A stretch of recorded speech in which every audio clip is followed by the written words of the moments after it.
Hi, second grade. So I'm going to go over the problem set today. So use a number line to answer problems 1 through 5. I've already drawn all my number lines down. And remember how we said that we were going to always write down start, end, and elapsed. Start means when the time started, end was when you're ending, and elapsed is the time that is in between. So let's go. Cole starts reading at 6:23. So we already know 6:23. PM. So I'm not going to worry about PMs because both of them are it's in the same hour. He stops at 6:49. That's my end. How many minutes does Cole read? So I'm going to plot the point of 6:23. That's my 6, and I'm going to go to 23. Well, oops. Sorry, that's my 20. 15, 20. Yeah, sorry. It is very tricky to do this in small. So if you need a bigger paper, go for it. So here's my 20, 21, 22, 23. Okay, so that's my point, my start point, 6:23. And we know that he stops at 6:49.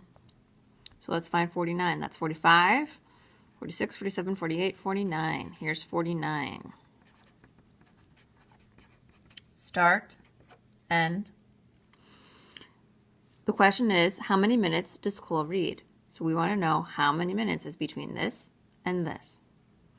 Well, one way to do it is just use your mental math, but using it with the number line. So I'm going to jump up. I'm going to know that I want to get to the benchmark of 25. So I'm going to jump up using what I know here about ones, 2. So 23, 24, 25. I'm going to mark down that we're adding 2 to get to 25. Now I know I've got to get to 49, so here we go. I'm going to jump by 10s. 25 to 35 is 10. 35 to 45 is 10. I need to get to 49. 46, 47, 48, 49. That's 4. Because 5 plus 4 equals 9. Then I'm going to add them up.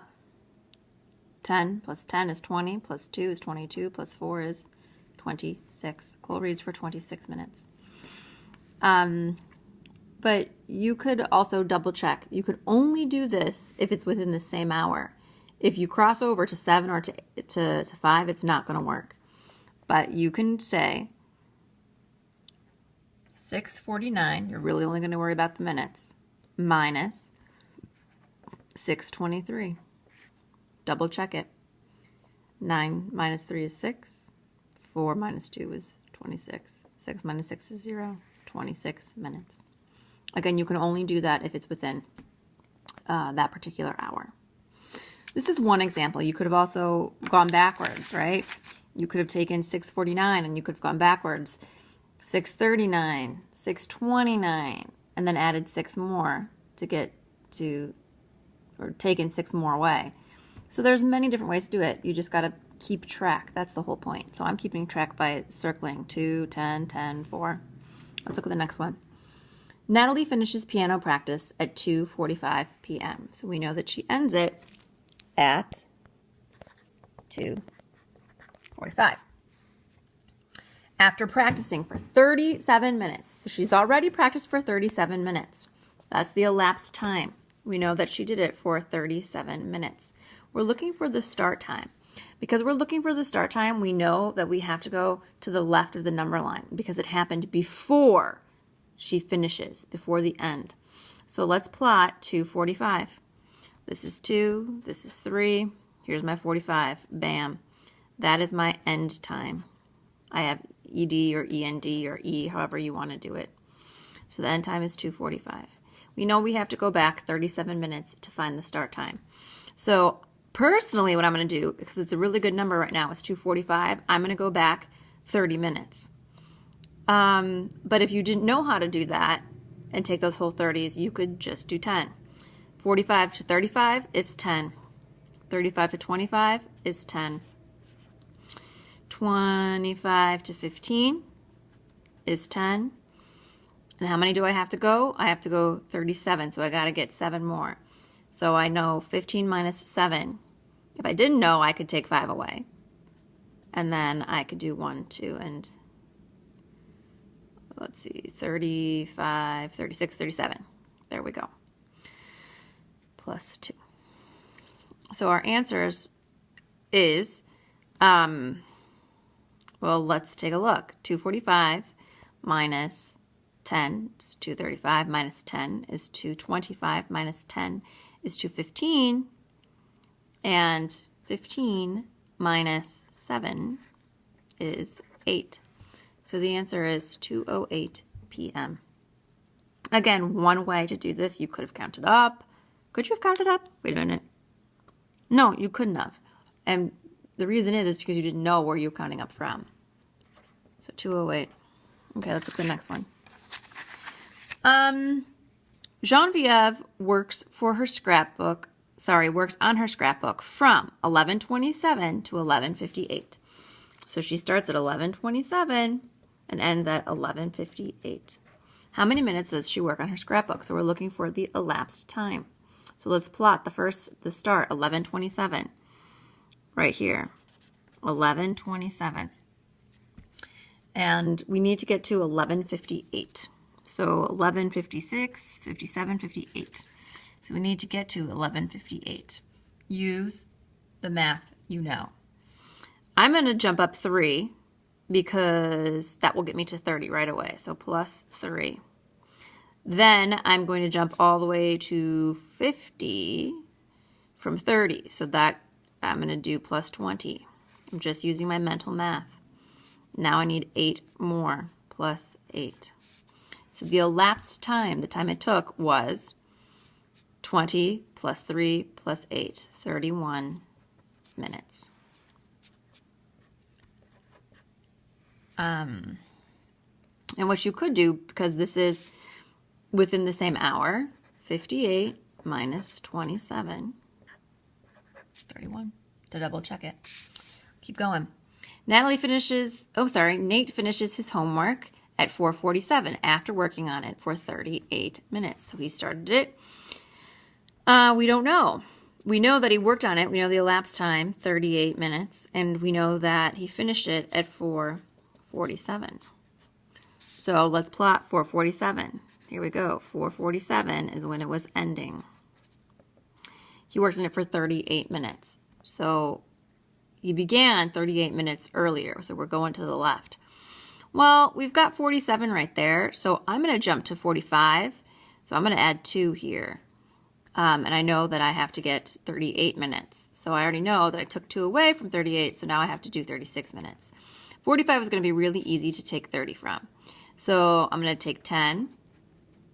So that's 35. I'm going to take another 10, 25, take a last 10, 15. Now I know I need to take 6 away.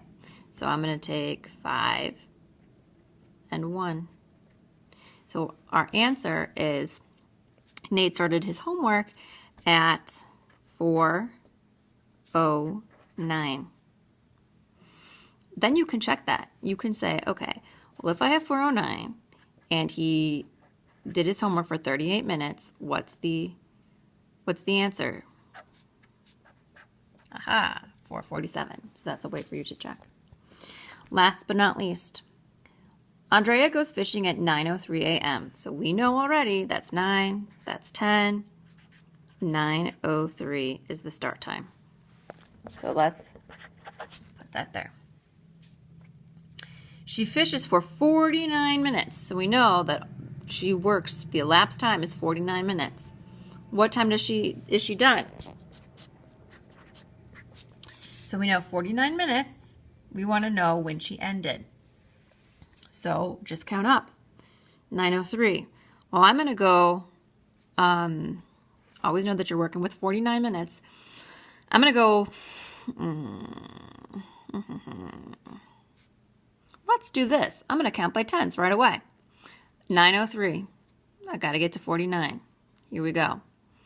9:03 to 9:13 is 10 minutes. 9:13 to 9:23 is 10 minutes. 9:23 to 9:33 is 10 minutes. So 10, 20, 30. Got to do one more. 9:33 to 9:43 is 10 minutes. 10, 20, 30, 40, and I need 9 more. What I'm going to do is I'm actually going to jump to 53, so that's 10, and then I'm going to minus 1 to 52. Minus 1.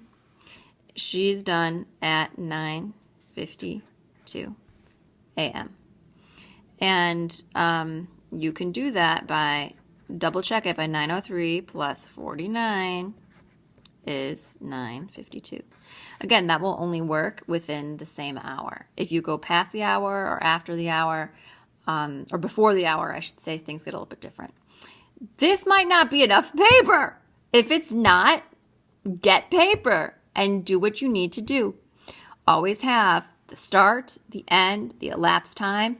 Use that number line. You're simply adding and subtracting using numbers that are going to be easy for you and using those benchmarks of 5, of 10. If you only rely on the number line, it's not going to work because it is for sure that you're going to miss something somewhere. So you always have to remind yourself, I have to mark down what I'm actually using, and I'm going to double check if it's within the hour. Otherwise, this is too small. It's too tiny. So you got to make sure that you're keeping track by circling or marking down when you're moving backwards and when you're moving forwards. This is tough stuff, I think mainly because it's hard to draw, but you've done these sort of problems before. It's addition and subtraction, and you're going to be able to do them again. Bye.